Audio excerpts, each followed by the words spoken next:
বিমান বলো, আমাদের পঞ্চ ইন্দ্রিয়ের নাম বলো। চোখ, কান, নাক, জিভ, ত্বক। কোনটার কি কাজ বলো? চোখ দিয়ে আমরা দেখতে পাই, হ্যাঁ কান দিয়ে আমরা শুনি, হ্যাঁ নাক দিয়ে আমরা গন্ধ শুঁকতে পাই, হ্যাঁ ত্বক দিয়ে আমরা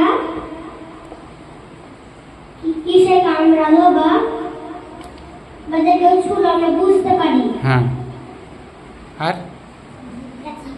জিভ বাদ থাকলো যে? আর আমরা জিভ দিয়ে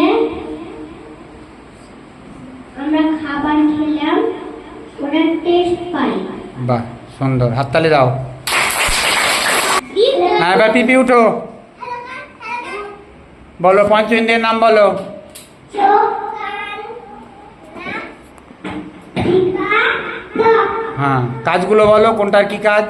চোখ দিয়ে আমরা দেখতে পাই, কান দিয়ে আমরা শুনতে পাই, নাক দিয়ে আমরা গন্ধ শুনতে পাই, আর জিহ্বা দিয়ে আমরা যে খাবার খাই তার টেস্ট বুঝতে পাই, আর ত্বক দিয়ে আমরা আমাদেরকে মশাই কামড়ালো বা আমাদের কষ্ট হলো সেটা আমরা বুঝতে পারি। বাহ, সুন্দর, হাততালি দাও। হ্যাঁ, পৌলমী বলো, পঞ্চ ইন্দ্রিয়ের নাম বলো।